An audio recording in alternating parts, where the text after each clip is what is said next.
It's time to take command with former NFL tight end Logan Paulson and former Commanders beat reporter Craig Hoffman. Bonjour, bienvenue à Take Command. All right, I'm back. I'm back from France. That's Logan. I'm Craig. Aujourd'hui, j'ai des news. Logan, I gotta say, watching French Olympic coverage as I sit here, I'm not gonna wear this hat for the entire podcast because that would be even a step too far for me as I'm wearing my Paris 2024 bucket hat. Watching, though, some of the Olympic coverage in the French coverage and Steph Curry and such as we watch the basketball was quite entertaining. It was a hell of a trip. I'll talk about it more on the radio show. But today, we're going to talk about the weekend that the Washington Commanders had against the New York Jets, both the joint practice and, more importantly, at least for this conversation, the preseason game, because Logan and I both got to watch it. Although, Logan, I'm going to take the hat off now. We have very different experiences watching this game. I watched it on an airplane in very blurry Wi-Fi on demand on the NFL's app. Thank you, Game Pass. You were on the sidelines. I actually saw you at one point in your own bucket hat, with the headset on. I do think the headset over the bucket hat's probably the better play, as I just learned. Something that means nothing to the podcast audience, but everything to you. I was wearing a bucket hat is the point at the start of this podcast, but ultimately have had a chance to watch it back. And interesting game, lots to talk about. Anything big picture that you take away kind of from the weekend? Versus, anything specific that we'll get into, but just any big picture takeaways from what we know of the joint practices and then ultimately what we saw in the game on Saturday. I think the biggest picture takeaway is that, it sounds like, based on just the reports out of joint practice, because I wasn't able to go, but I talked to a bunch of people on the beat, talked to some people I know up there. It sounds like there was some really positive things, specifically on 7-on-7 that the Commanders did. But obviously when the offensive line, and it was a team setting, and the Jets had their first defensive group out there, it was a little bit of a tough sled, because the protection becomes an issue.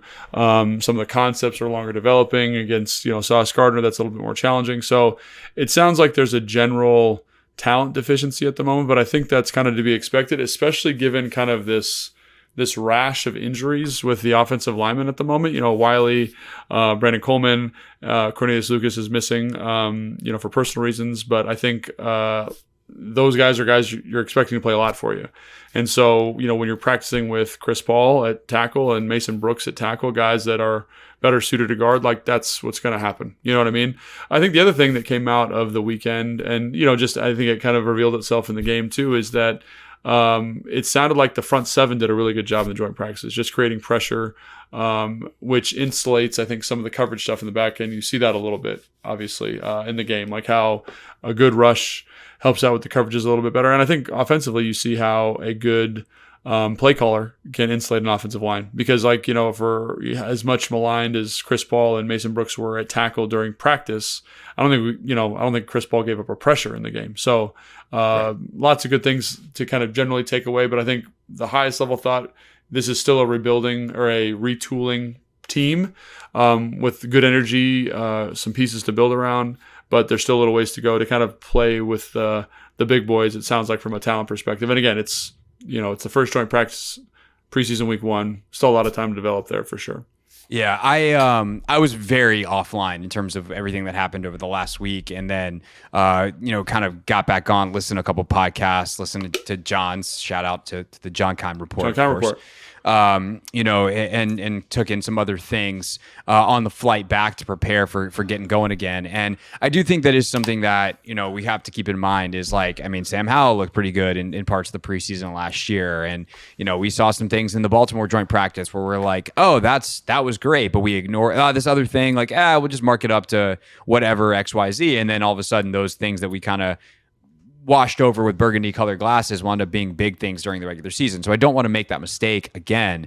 But I do think, to your point, the bigger issue I think is just are these guys gonna be ready for the season? Is there a talent gap? And also I think one of the interesting things that ties the game and the practices together to get us started on the game here is, what does it say about the depth at tackle that they thought their best option to protect the second overall pick to start this game was putting Chris Paul out there at right tackle? Like Chris where Paul and Trent Scott. Yeah, and Trent Scott. And like, okay, Trent's tackle 4, like that makes sense, but like where's the rest of it? And I guess to a point you're going, well, there's only so many dudes you can have on a roster. Nobody in the NFL is good 7 tackles deep or 5 tackles deep.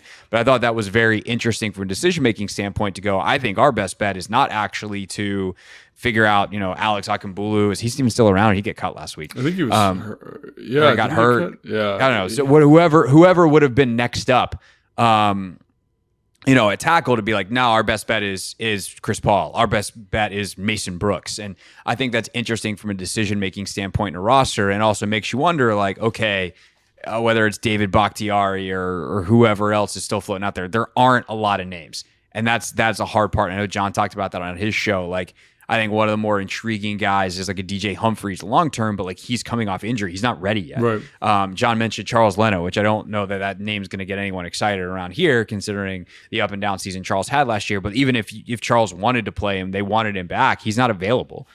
He's coming off a hip injury. So there just isn't a lot like good tackles don't grow on trees. They're not available out there. If they were available, then they'd, or if they were good, they would be signed somewhere, because this is not the only team that's shallow at tackle. And so that does become an issue if this whatever tightness Andrew Wiley's experiencing doesn't release itself, and all of a sudden he's ready to go and get the reps and be not just good at ready to play physically, but like prepared to play and play well in the regular season. They don't have a chance to get all of a sudden Brandon Coleman ready for left tackle like they wanted to. Like, that presents real challenges if you have to play Cornelius Lucas. It's limiting to your offense. And we see the use of the screen game, not just with the first team, but all throughout this game from Kliff Kingsbury. And like, that you can't do to the left side with Cornelius Lucas. He just doesn't move well enough. And so there's limitations to your offense and from a personnel standpoint that present themselves beyond like, hey, by the way, you also faced a really, really good NFL defense and you kind of got your butt kicked for an entire practice. Not that the Jets wouldn't do that to a lot of people, but it kind of does. It is a reminder of the stakes here. And while there's so much good energy and so much good work being done, that reality of the talent deficiency in year 0 or year 1, however you want to call it, of a rebuild is still a reality that this team's going to face multiple times this year. Yeah, and again, that's not a bad thing. This is part of the process. Like, they've done a good job kind of handling this offseason. And like you said, like, it's just hard to find good tackles. And I think like the fact we're even having a conversation after, 9, 10 practices, counting the joint practice, that Brandon Coleman could be your starting left tackle, I think is a testament to the staff. So if you get, your starting left tackle, starting quarterback, year 1 of the rebuild, like, you're doing okay. They're both on rookie deals. Yeah. You're doing okay. So I think it just was a little disappointing because, like, just from an evaluation standpoint, like, Brandon Coleman's done a good job. I think he's definitely going to be special is maybe the wrong word, but I think he has the ability to do something to make waves at the position in a good way for this team. So it just would have been nice to be able to get him against some of those really good edge rushers up in New York, some of the guys that were, your Jermaine Johnsons, your Will McDonald's, your kind of pass rush specialists that they have there. And to miss out on that day, I think that's more the frustration. I don't think it's just to kind of see where he's at. Because right. I think much like Jaden Daniels, you're excited about what he's doing in the process he's showing, but also like you want to see him against other teams. And so Brandon Coleman, I think if I was going to rate it, I said this on our last podcast with Denton, but like he's a little bit behind, so to speak. Like his potential's there. He could be a starter, but in terms of development, you're not quite as confident as you are with Jaden, for example. So the more evaluation points you get with a guy like him, the better. So you miss out on it. And again, like that's the thing I'm most frustrated. It's not that they didn't win the day or that their talent isn't where it thought. It's not like it's just you miss kind of knowing where, and I think that they probably are frustrated too. They miss knowing, where they are at the tackle spot and for whether sure. they need to go out and make one of these moves. I also am not the type of person that's going to crush them for being, where they are from a roster talent standpoint, because they brought in 30 new guys. You can't bring in 52 new guys year 1 or 53 year guys. 52 is probably better. Of course, they're keeping Tress away. But 53 guys, year 1, you're not getting, and there's no need to. Like you brought in a ton of new talent, and in a multi-year project, you're just not going to get to everything. And I realize that there is a more specific criticism of, well, if you brought in the quarterback, you have to protect him. But the problem is you can't bring in multiple premium positions. Like there's just not premium guys don't become available as free agents. And if they do, you're going to have to pay the kind of money that this team doesn't want to dedicate at this point in their rebuild. And I don't think there was a premium left tackle on the market anyway. Right. And if you use the number 2 pick on quarterback, then it's really hard to then go find a left tackle because you've used your first round pick, and that's where left tackles come from typically is the first round. And if Coleman winds up working out as a third rounder, that is like an all-time value type of steal because typically the best left tackles in this league are not just first round picks. They're like top 10, top 5 picks. Like that's what Trent Williams is, for instance. And so Chris Samuels, just look at the history of this franchise. And so I understand the score here when it comes to that. I think the more immediate, and again, this is not a criticism, it's just an observation. The more immediate concern is like the health of these guys and how quickly they get back. Wiley's kind of been day to day for a bunch of days. I think the terming is day to day or week to week on Brandon Coleman, which is a little scarier. So we'll see how quickly he can get back. And it sounds like with a week to week prognosis, he would miss the Miami joints, which really sucks because they've got a bunch of good rushers down there as well. And some interesting like speed guys that including a rookie in Chop Robinson that would have been fun to see him match up against. But ultimately, I think that what we see in the game is encouraging on the offensive side from the play calling understanding standpoint. And that is one of my big takeaways. We'll talk about Jaden specifically in a second. And obviously the one big play that he makes that everyone's going goo-goo about as they should. And some of the funny kind of circumstances around it, him checking into it and Dan's comments afterwards. But one of the notes that I wrote down, Logan, was about Kliff and, the willingness to get vertical on third down, but it all happens kind of in a timing and a rhythm, the screen game, the running stuff. Like that was a very well managed game by an offensive coordinator who both I think wants to play that way, but also understands that he's got to manage his quarterback situation with an offensive line that is not ready to drop back a bunch of times. And that is refreshing and good. Yeah. And I think you see kind of how that works, and what I mean by that, it's like, last year, I think we saw, kind of the other extreme with Eric Bieniemy. And again, there are, precedents for that being done. Obviously that didn't work here, but, throwing the ball a ton, getting them out of stuff, like throw to run the ball. But I do think you saw like how you can call a game very conservatively and still move the ball effectively if you can manufacture one explosive play here and there. And I think that's what you saw in the game yesterday. Like that is a tenable offense, right? But when that moment comes and the quarterback has the ability to check that play, and again, like whether he had the ability in this game or not, but to kind of manufacture that opportunity is pretty cool. So I don't know. The other thing I want to do here too is just like Kliff did a great job. Again, he didn't do a lot of game planning. You could tell very simple kind of day one, base install type stuff. So nothing too crazy, but you see kind of just as a play caller, the rhythm that it allows you to get into when you're being efficient. So credit to the runners, credit to the offensive line early on in this game. And also just, I want people to be excited about Jaden, obviously, but I also just want to just pump the brakes a little bit on the performance. He threw a screen that he missed. He threw another screen, and then he threw a 50-yard bomb to Diami. That's basically a 50-50 ball, and Diami makes a great play. And I understand, like, that's exciting, and that's what you want to see, and that's a big play. And then he rushes for a touchdown. But he only played 11 snaps, and, there wasn't like a whole lot to draw from there. And hopefully in the second outing, there's more to kind of observe. But I think like for people who haven't seen him at practice, you get to see glimpses of stuff that we've seen in practice that makes him special, and I think you see that in the joint practice too. 7-on-7 went really well for him, because he understands how to layer the ball, understands how to do all this different stuff. He understands how to check into the right play. But I think it's just like, it's good as a fan base just to kind of take a deep breath and be like, this is a very small sample size. It's a good first step, but there's still many steps that need to go. And in conjunction with that, good job, Kliff. Because again, like Chris Paul played a lot of snaps at right tackle for this team in this game, and you didn't even notice. And I give a lot of credit to the play caller when that happens, especially in the second half of this game where you got kind of a patchwork bunch of guys. And I guess also you got to give credit to Brian Johnson too. I think those guys were well prepared, especially that first group. They looked really sharp. So good, kudos to him.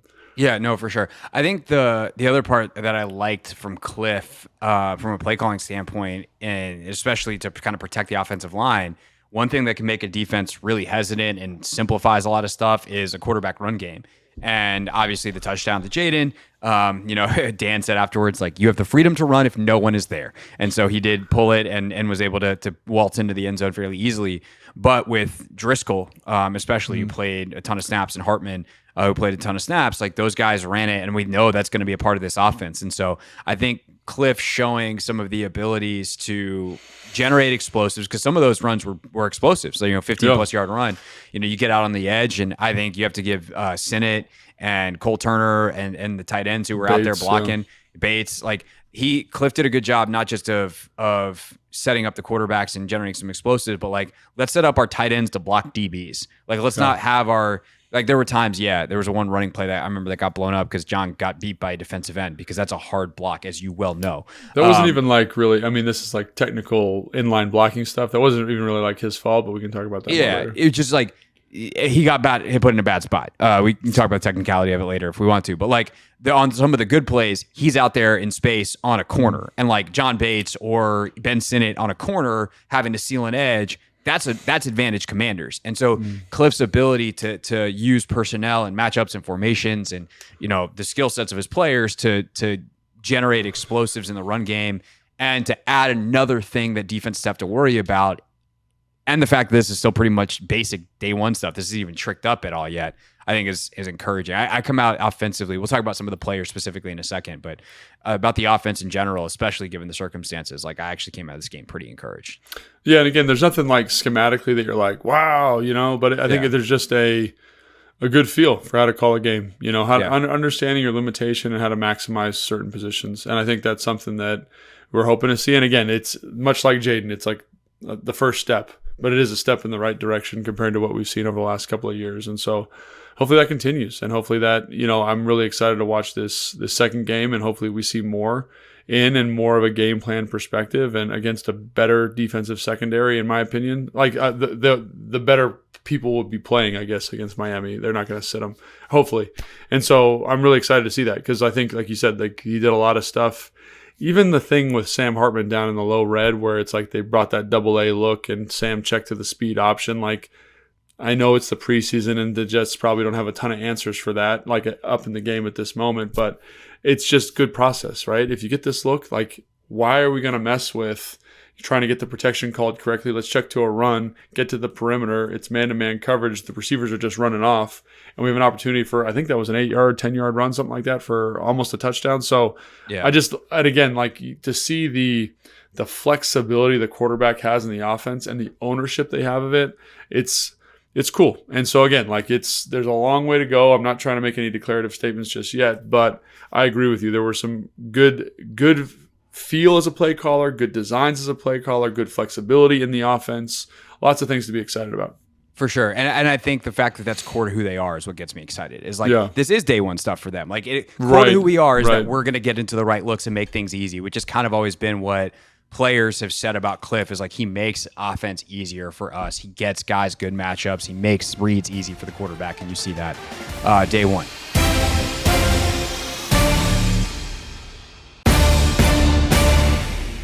Speaking of Jaden Daniels, the big play, let's talk about it. Apparently he wasn't supposed to do that, which is kind of funny. And as Dan Quinn said afterwards, Jaden was in a position where he's like, I would rather ask for forgiveness than permission. It's clearly a part of what they've been taught. It's not like he totally freelanced. Like he did something that is in systematically, but wasn't supposed to be in for that situation, is kind of the way I take that, Logan. Yeah. Mm-hmm. What do you take out of what Jaden did there, and his ability to generate a big play on something that he did incredibly well in college, which is throw the ball deep outside the numbers and drop a ball in a bucket to a really fast dude? Yeah, I mean, I think it was cool to talk to Sam Cosmi about it, because like when you're watching on the sideline, you have this really good access. You're like, I think he checked that. And, like one of the things they had talked about, like the rumor was that he wasn't supposed to check anything, right? Like he was going to play straight up. We're running screens. We're not doing anything super crazy, right? And I was like, oh, I guess they let him do it. And Sam was like, oh, yeah, he checked it. We had a screen called, and it's man coverage, and those screens aren't great versus that look. And so he identified. So that gets me juiced. That gets me excited. Having played with guys who are really high-level people who understand coverage, coaching quarterback at the high school level has given me a totally new perspective. Like, that's what you're always hungering for, is that guy that just gets it. Because if the guy gets it, he can get you in the right look, he can get you in the right play. He knows how to execute certain concepts versus different coverage. It's going to hit a little bit different. The timing's going to be different. And so, again, it's throwing a deep ball in and of itself. Wow, that's whatever. Like, a lot of people can do that. And if you missed it, but the process of it hey, it's man coverage. I don't like this play versus this. I like this play versus this. I like this matchup. The other thing I loved about it is he knew the coverage well enough to kind of like be like, hey, I'm not looking right to my matchup. My eyes stay down the field. He got the safety to that side to open the wrong direction and then is able to kind of ensure the one-on-one. So the process is the thing that gets me excited. It's not the throw. It's not, I mean, that's great, but I understand the coverage. I understand the play that I want. I understand how to maximize that matchup. Check. And so that's why that gets me excited. I understand, Dan being frustrated because it sounds like they told him based on his post-game comments to kind of like be conservative here.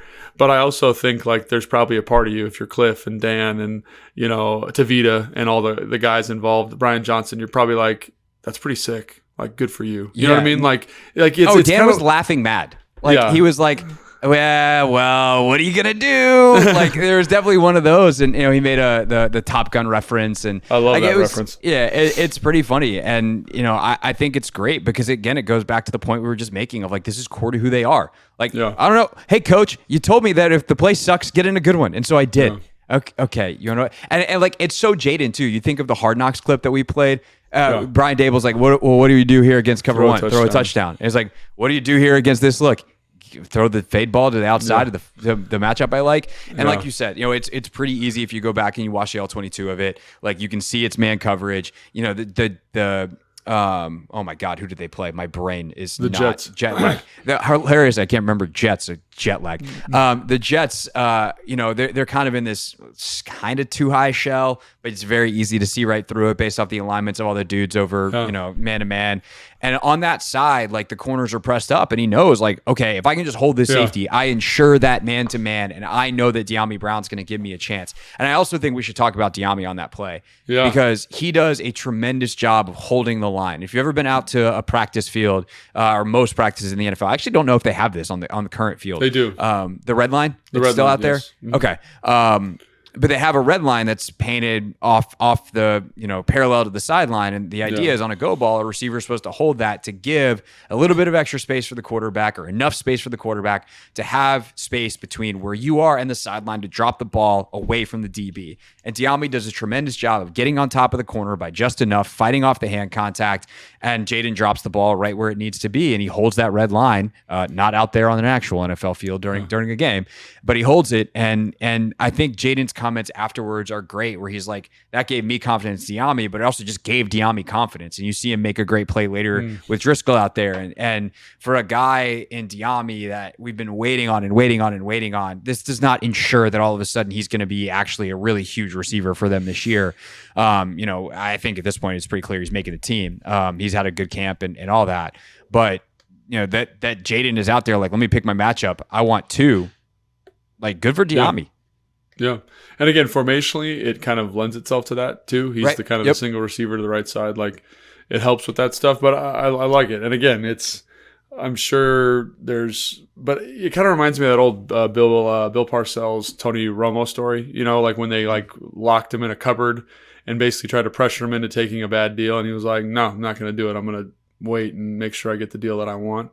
Kind of reminds me of that a little bit. It's like you're mad, but in some ways I'm sure you're happy too, because it's like, yeah, like he wants to win. He wants to make plays. He wants to do this stuff. He understands it. Like a little cheeky. I get it, but I was excited. He's also good enough to pull it off, and that's the point too, right? Yeah. Is like, okay, and again, it's one throw. It's one throw, yeah. but it's the stuff around it was cool, and then obviously for him to score that touchdown, on the zone read. Great blocking by Bates, and I think it was Cole Turner on that play. But like great job getting to the perimeter and understanding like that you had it, because it's easy to see, but like when you get those guys covered up, you're one-on-one with the safety, and like knowing I am a good enough athlete to beat this guy if these blocks are good.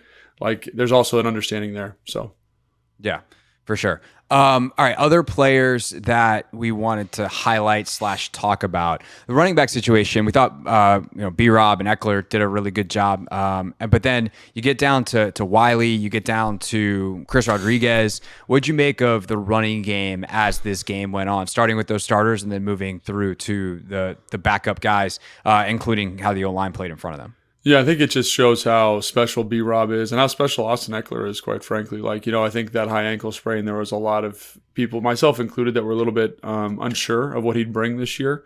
But you see the one cut ability, you see the power, you see the contact balance, all the stuff that made him great with the Chargers. You see kind of on display now, which is awesome and makes me really excited for his role moving forward. Like, man, having a guy that can run like that and be dangerous after the catch is going to be special. But I got to give a lot of props to B-Rob, and also a lot of props to Kliff, props to the run game coordinator, because it is day one stuff. But again, there's this good feel for hey, we're going to run an outside zone. We're going to run a mid zone. We're going to run a pin pull. We're going to run a gap scheme. We're going to run a duo. We're going to, you know what I'm saying? And it was just in the same way that you see with Kyle and Sean, they kind of understand that one of the advantages you have as a calling runs is that the defense, it kind of looks the same at the beginning. So kind of just throwing some different stuff out there. And I think guys did a good job getting where they had to be. I think you got to credit a lot to that interior group, the Cosme. Biotish, I was really impressed with how to utilize him.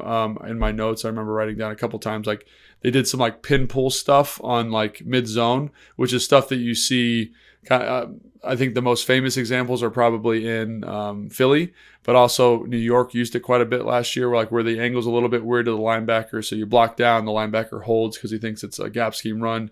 You pull around, and his mobility I thought was great. I thought his mastery of the runs and getting them targeted. I think a lot of people, when he, in Dallas, for example, when I watched this film when he was a free agent coming in, I was kind of man, I don't see this great athlete. And usually with center, you want someone who's smart, who's a great athlete. And I think he wasn't Jason Kelsey, but you saw good movement skills. There was a tight zone to the right, and just the ability to punch through the backside shade and take a really good angle to the next level and cover that guy up. It's good stuff. So I was really impressed with that. I thought Allegretti did a good job. I think you see some of his athletic limitations, but you also see his tremendous power. And again, those three guys inside, I was just really impressed with their ability to move stuff. And then when they're moving stuff and you get B-Rob going downhill with his shoulder square, he's getting 4. And the way B-Rob finished runs, the contact balance, couple that with Austin Eckler, those guys did a great job. And then you kind of move on to that next group of guys, and I think it was McNichols and then Chris Rodriguez. And McNichols gets banged up a little bit, so Rodriguez is in. And I kind of honestly, I think I said this to you on the phone, I felt bad for Chris Rodriguez a little bit. Yeah. He just did not have a good runway on any of his runs. I think he had 7 runs, if I remember correctly. And it just was unblocked 3 technique in the front side A gap, right? Where there's a line stunt, and the guys who, the kind of backup interior didn't get it picked up, and there's a looping defensive lineman getting you. There's a pressure to the front side, and I'm running on an unblocked will linebacker. You know what I'm saying? It just was intense for him, and I felt bad because he's a guy that I think shows up with when the pads come on, and never really had the runway to get that done. I think a good juxtaposition actually is Brandon Allen, the guy for the Jets, the running back. Yeah, it's Allen. He wears 0. I can't remember his first name. But he's a big dude, and everyone's like, man, he looked great. But he had a really clean runway to get going, get his shoulder square. And I think Chris Rodriguez is kind of the same way. And so when he doesn't have that runway, that one cut, it gets messy for him. So I felt bad. And then you compare him to Wiley, who I think had some messy runs too, but a little bit cleaner overall. He looks much more productive. And you see some of the things that make him special, right? The kind of the suddenness, the burst, the ability to catch the football. And you kind of say, maybe he's making a push for that kind of that, I don't know, 3rd, 4th running back spot, depending on how McNichols looks. So I think that's something that I came out of the game because I like Chris a lot. He's a good guy, works hard. A lot of respect for how he approaches the NFL game. Being a guy that, is kind of, I don't know, I empathize with him a little bit. And I was disappointed in the looks that he got because I thought, man, he didn't get to show what makes him good in the NFL, I guess. Yeah, I hope that he gets some better looks. I do think Wiley, though, with the versatility that he has, I think, and the relationship to Kliff, Kliff knows him well, and how they utilized him in at SC, they do, in critical situations, he's the guy we want, and I think there's a reason for that, and I think there's obviously a good relationship there, so. Yeah, for sure. And you talk about utilization also as a blocker. There's some 2-back sets where he's in and he's sealing the backside, as a pass blocker. There's a lot there. And as a 3rd back, do you want someone who's a little bit more versatile that can do a little bit of everything? I think that's, the questions that, or one of the questions that Adam Peters is ultimately going to decide as he puts his final stamp on this 53. Receiver position, we talked about Diami. I thought it was interesting how much Jahan Dotson played. Yeah. Like for a dude who's a second or a first round pick a couple years ago and, is supposedly solidly wide receiver too. The fact that they had him out there. I mean, I think actually I have it up in front of me from PFF. He played the 5th most snaps of anybody in this game. Yeah. For Washington. I don't know what to make of it. It's interesting. The thing that keeps coming up with him is I love him as a route runner. I love his feel for catching the football. Is his play strength shows up more than I would like it to. Like when you're watching Terry, when you're watching OZ, when you're watching even Jamison Crowder, like there's a strength to them that allows them to play through contact. And I just looked at that. I just actually watched it before we got on the call. The fade in the second quarter going into the red zone where he beats the guy, but he gets a little bit of a bump and then loses his footing and falls down. And that's, I think, the stuff. If I'm a coach, I want to see him play through that. And the only way I get to see it is if he's getting reps, And so I think like that's something coming out of the game. I think just going through it, Terry didn't play, obviously. I think OZ looked great on the slant that he had where it got brought back with the Cole Turner penalty. Again, the play strength, the patience, fighting through the strong hands. Yeah, love that. Nice I think punt return too. Yeah, great punt return. Bryson Tremaine, I thought, did a great job. He had that one hitch that was a little out. He was not on the same page with Sam Hartman, expecting a back shoulder overthrow, but the catch over the middle, you see his size. Luke McCaffrey, he runs routes like an NFL receiver. Like when I watch him, there's something about the strength, the dexterity, the confidence into the cut.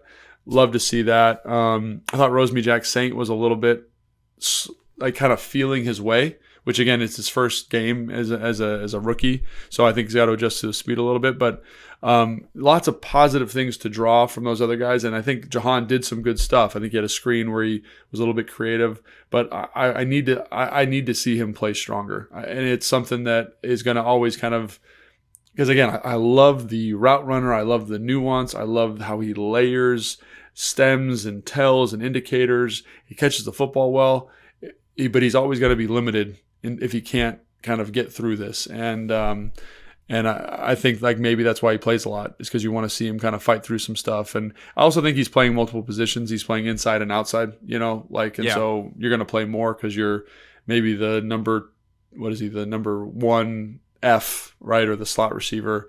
And then when the outside guys go out, you become the number one outside guy. So maybe that's another reason why. But that's one thing that I think with the receivers specifically that I was like, would like to see a little bit more there from him. But again, not a bad day, just a personal preference thing more. Yeah, it's going to be interesting to see. One thing that I did notice with the receivers too, though, like Kliff's ability to get the ball to everybody. You just instantly see why dudes love playing for him is like, Jahan's got a screen, Terry's got a screen, like OZ's got looks. Like every single receiver, you're like, oh yeah, I remember the target for him. The ability to get the ball to a bunch of different dudes, I think you see in a major way. And I'm glad not that you wouldn't mention Bryson Tremaine, like you're the leader of the Bryson Tremaine fan club, but you see that he's different than everybody else because of that size on that one play. And you're like, I think that's why, right before I left, I had the receivers coach, Bobby Ingram, on the show. Oh. And I was like, I know you're not going to, I know there's a long way to go, but like, I feel like Bryson is, on a route to make the team. He's like, yeah, he's playing great. He works really hard. Like, we just love him. Obviously, like you said, he was very, very quick to be like, there's a long way to go. Like, you're not going to pin me down here. And I wasn't trying to, but like, you're not going to pin me down saying like, oh yeah, Bryson Tremaine's making the team. Cause obviously it's not even Bobby's call. Yeah. But you see the difference of him and everybody else in that room. And we'll see if that continues to show up. All right. Anything else offensively before we talk about a couple big defensive things real quick? Yeah, two things. Sorry, because I can never just do one. Is Kaz Allen? Shout him out. He did a good job. Yeah, catching. Although I will say, he had the end around and like showed the ability after the ball, but the last play of the game with 1 second left to not catch that one, you're like, oh yeah. I was taking my headset off, so I missed it. So, to be perfectly candid, but yeah, I thought you see some of his creativity, and the other thing is the tight ends. I think that group looked great. Physical, Ben Sinnott. I was super impressed with him. And it's something because he hasn't really showed up in camp. Like he's been a little bit quiet catching the football, not a great, in terms of like individual man-to-man separation, but you see him on the seam, you see him on the out, you see his lower body strength to like break tackles and balance through stuff. And also you see his just desire to be physical. And it's just like, when him and Bates are on the field together, that's a nasty tandem. And then I think Cole Turner, I know he got 2 penalties, but I love how he's playing ball right now. I agree. He's playing physical in line. Like even the second one, that PI, the guy's standing there at 10. I'm telling him, fight through that contact, like demand your space.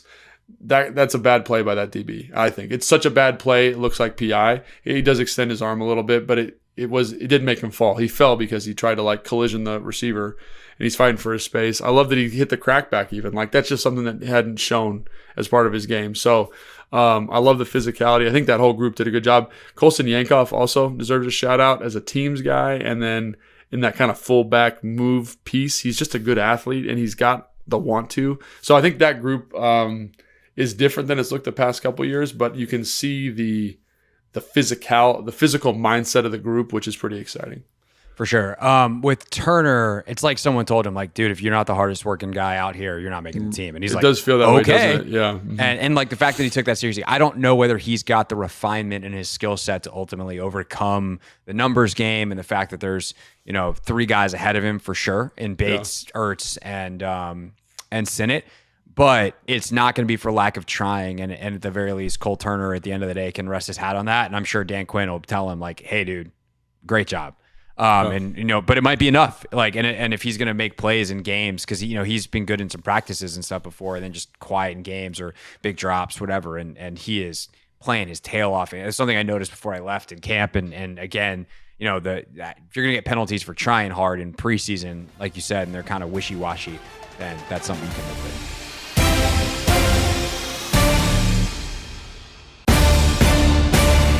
Defensively, I feel like the story of this game, Logan, the biggest talking point is going to be Emmanuel Forbes. He gives up the big touchdown, and I think this is just another Emmanuel Forbes type of day where he actually does a lot of really good stuff, but it's undone by the fact that he does the thing that you can't do in the NFL.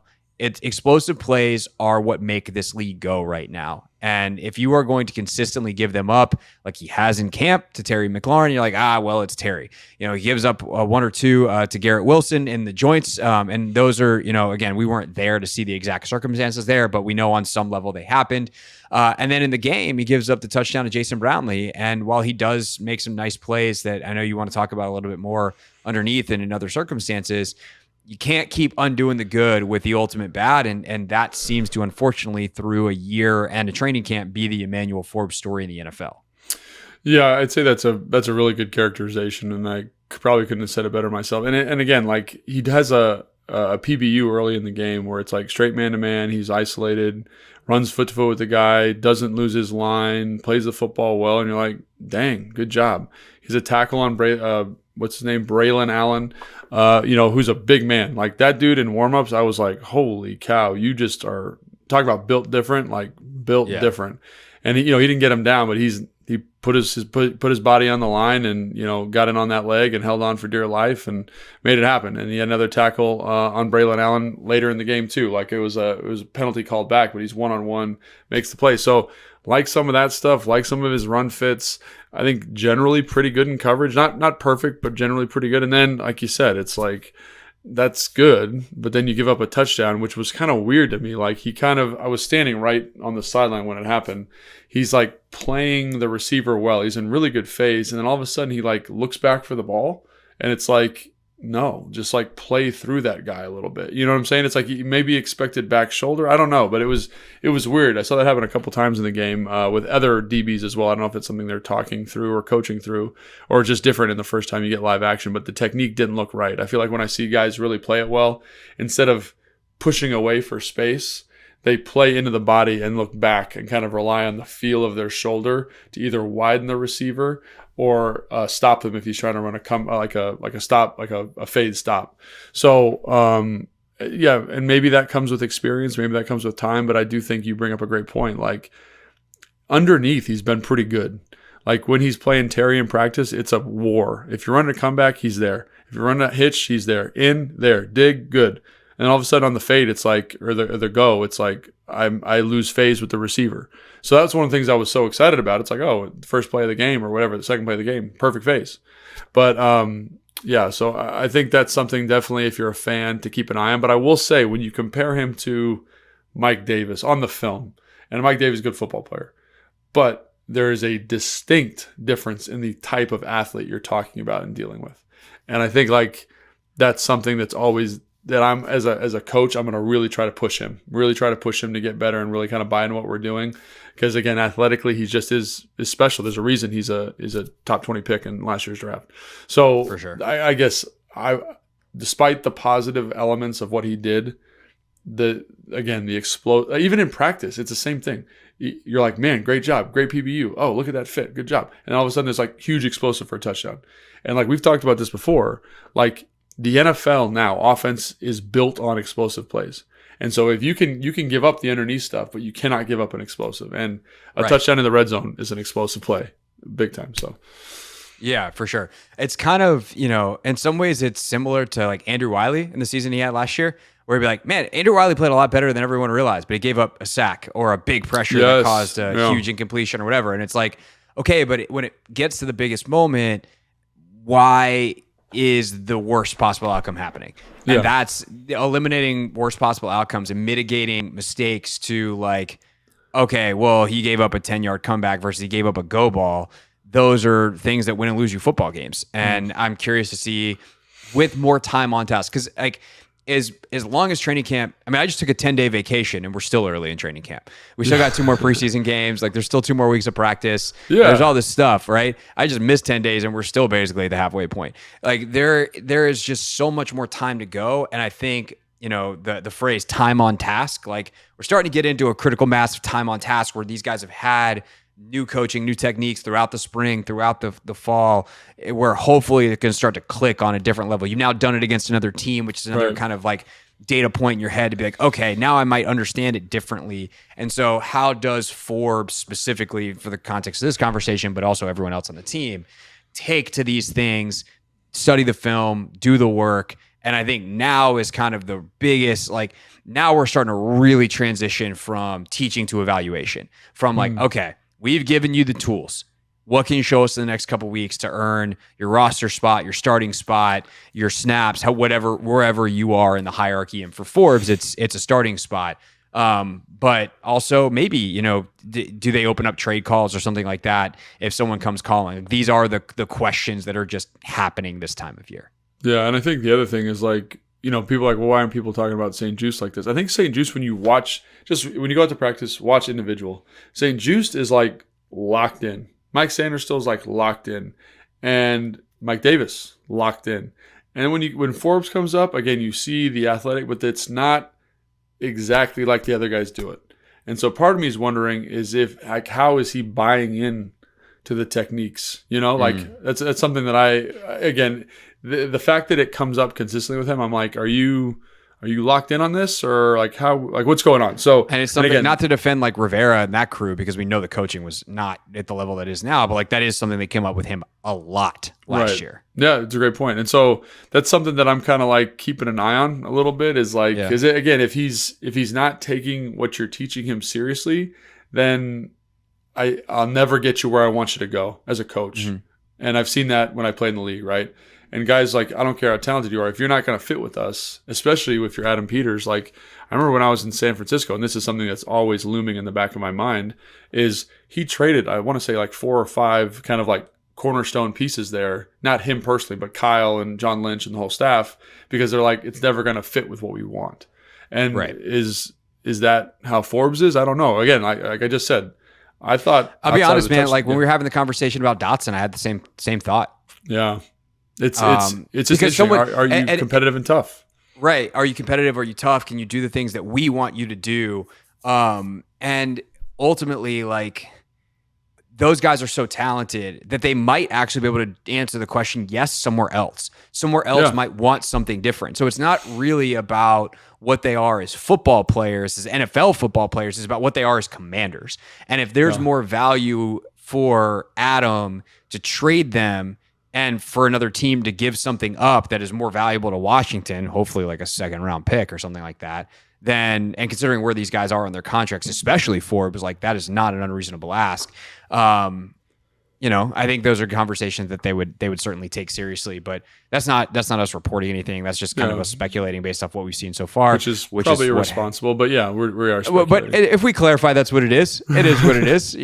So there's that. And by the way, for whatever it's worth, PFF graded out, like, he had a green grade across the board. Yeah. Um, He had a 71.4 overall, 67.4 in run, 76.9 tackle, and 69.3 in coverage. So, like, he graded out pretty well, but again, they graded individual plays, and like that one play is bringing his grade way down.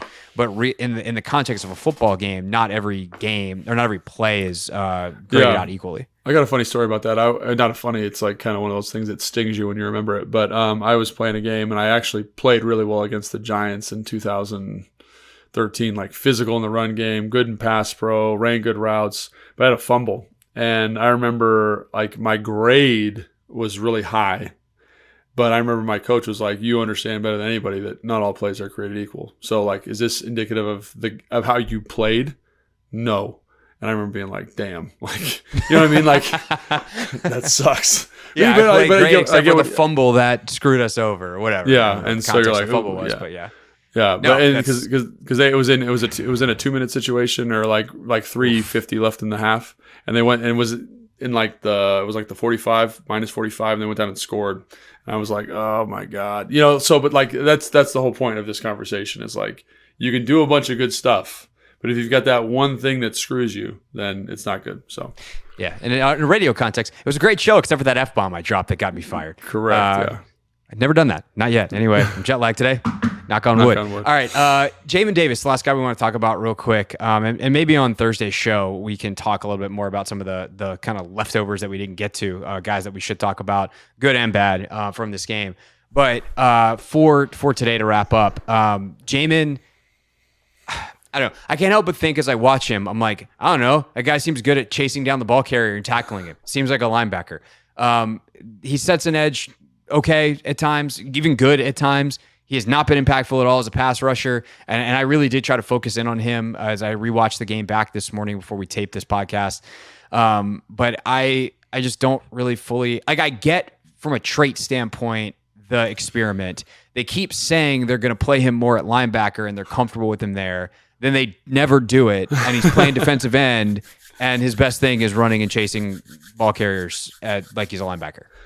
Yeah, I mean, let's see. Like, I think he did a good job early on setting the edge against Olu Fashanu. Yeah. That's a big-time draft pick there. And he set the edge in a way that I thought this could be problematic later in the game. Like, he set kind of a vertical edge. Like, he set, like, through the middle of the offender, right? So usually when you're doing that, you want to get your hat and hands in there and then get your outside arm free so that if the ball does bounce, I can make the play. But he was kind of setting it the way they set edges last year, which is through the middle, and then you're kind of playing inside, relying on that vertical knot back to force the ball carrier to cut back.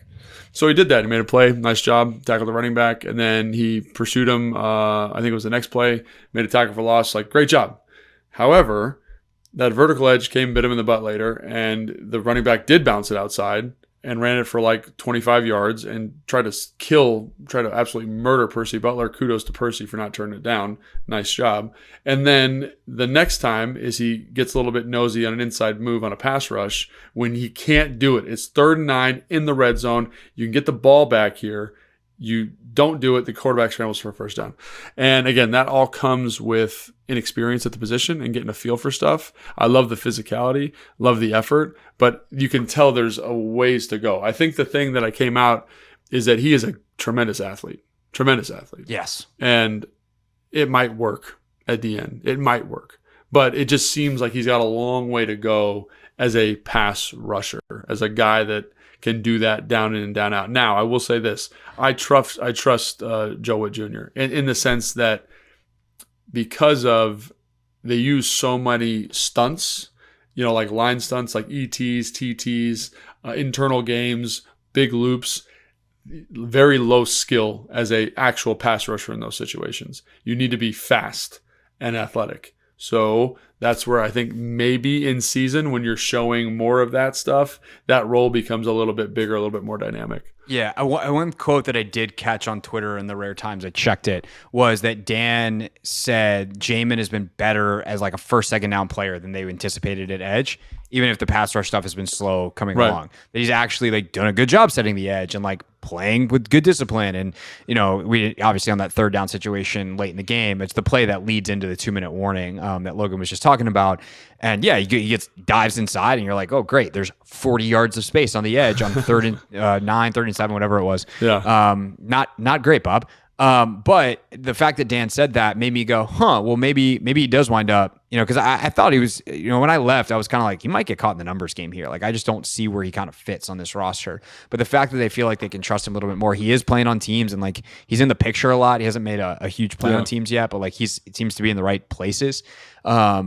I think it's going to be interesting to watch the next couple of weeks. I definitely think it's big. And if he can have that breakthrough moment, because again, we talk about time on task. He just doesn't have a lot of it. But if something clicks for him or they think that it's getting closer, then they'll continue to give him the shot. Because as time is, and this to me is like the big thing is like John doesn't say stuff lightly.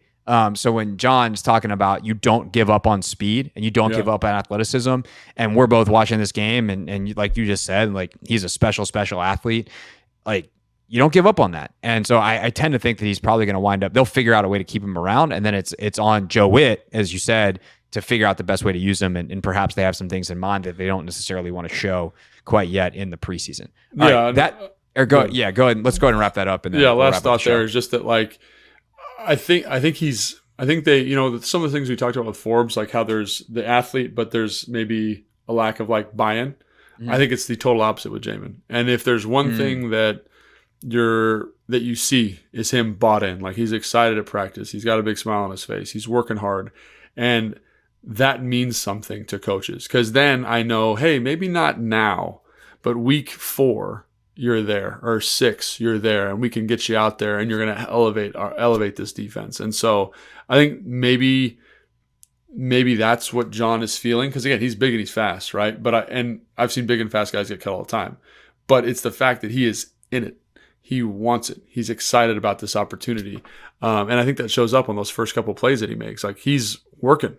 He's setting edges. He's being physical. He's running stuff down. He's running to the football. So I think that to me is maybe the difference in how the coaches are talking about them, the two players. Yeah. And I think specifically at that position too, man, like you have to be relentless.